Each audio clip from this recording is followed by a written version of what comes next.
గ్రామాల అభివృద్ధికి ఎన్ఆర్ఈజీఎస్ ద్వారా నిధులు మంజూరు చేయడం జరుగుతుందని additional DRDO Balakrishna, additional PD శివాజీలు అన్నారు. కూలీలకు కేటాయించిన పని దినాల్లో మాత్రమే వారితో పనులు చేయించాలన్నారు. ఫీల్డ్ అసిస్టెంట్లు, మాస్టర్ నిర్వహణపై పూర్తి స్థాయిలో అవగాహన కలిగి ఉంటే ఎలాంటి సమస్యలు ఏర్పడవని తెలిపారు.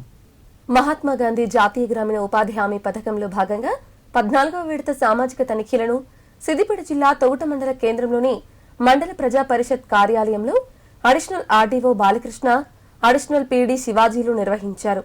ఈ సందర్భంగా వారు మాట్లాడారు.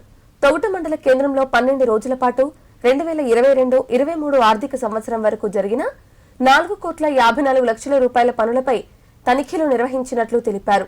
ఈ సమావేశంలో ముఖ్యంగా మండలంలో నెలకొన్న సమస్యలపై చర్చించినట్లు తెలిపారు. మండలంలోని వివిధ గ్రామాల అధికారులపైన 23,000 రూపాయలు ఫైన్ రూపంలో విధించడం జరిగిందన్నారు.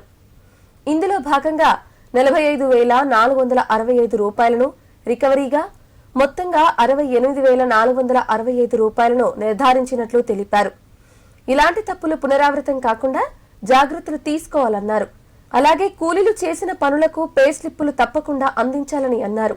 అదేవిధంగా కూలీలకు త్రాగునీరు, ఫస్ట్ ఎయిడ్ వంటి వసతులను గ్రామ పంచాయతీల నుండే అందించాలన్నారు.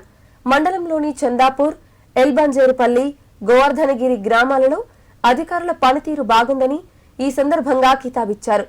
ఈ కార్యక్రమంలో Gandhari Latha Narender Reddy, vice MPP Srikanth Reddy, MPTC Velpula Swamy, MPDO Srinivasa Reddy, APO Kishan, MPO Chandana పాల్గొన్నారు.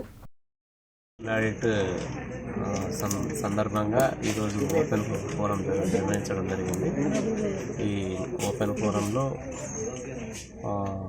ఈ తోగుట మండలం నుంచి వివిధ గ్రామాల్లో వివిధ సమస్యలు, వివిధ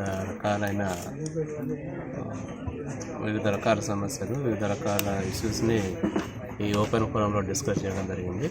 దానికి సంబంధించిన ఫైన్స్ కానీ, అవకతవకలు కానీ, ఫైన్ రూపంలో మన సిబ్బంది పైన 23,000 రూపాయలు, రికవరీగా 45,467 రూపాయలు, మొత్తంగా 68,467 రూపాయలు ఈ ఓపెన్ ఫోరంలో నిర్ధారణ చేసి వారి తగు సూచనలు, సిబ్బంది మళ్ళీ ఇటువంటి తప్పిదాలు జరగకుండా తగు సూచనలు ఇవ్వడం జరిగింది.